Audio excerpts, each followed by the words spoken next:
Hi అండి, ఈరోజు మన వీడియోలో ఒక మంచి హెల్తీ స్నాక్ ఐటెంతో మీ ముందుకు వచ్చేసాను. చూసారా, అసలు పట్టుకోగానే ఎంత క్రిస్పీగా ఉన్నాయో, నోట్లో వేసుకుంటే వెన్న ముద్దలా కరిగిపోతున్నాయండి. అసలు అంత టేస్టీగా ఉన్నాయి. మీ పిల్లలు తిన్నారంటే మళ్ళీ మళ్ళీ చేయమంటారండి, అంత బాగున్నాయి. అసలు చిప్స్ ఎలా తయారు చేయాలో చూసేద్దాం. ఇక్కడ నేను 1 కప్పు వరకు గోధుమ పిండి తీసుకున్నాను. అందులో 1 టేబుల్ స్పూన్ వరకు నేను వాము పౌడర్ చేసుకొని యాడ్ చేసుకున్నాను. 1 table spoon salt, 1 table spoon కారాన్ని యాడ్ చేసుకున్నాను. ఇక్కడ నేను కొంచెం బటర్ను కూడా యాడ్ చేశానండి, బటర్ వీడియో మిస్ అయిపోయింది. ఇప్పుడు వాటర్ పోసుకొని మంచిగా చపాతీ పిండిలా కలుపుకొని ఈ విధంగా చపాతీలాగా మనం చేసుకోవాలి పల్చగా.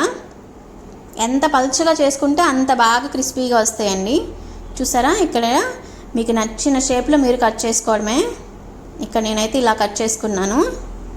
చూసారా, ఇవన్నీ ఒక ప్లేట్లో వేసుకుంటున్నాను.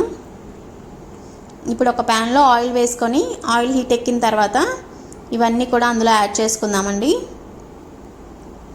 చూసారా, మీడియం టు హై ఫ్లేమ్ పెట్టుకొని తిప్పుకుంటూ మనం ఫ్రై చేసుకోవాలి. ఈ విధంగా వస్తాయి. చూసారా, ఈ విధంగా మనకి ఫ్రై అయిపోతాయండి. అసలు చాలా సింపుల్ రెసిపీ అండి, చాలా ఫాస్ట్గా అయిపోతుంది.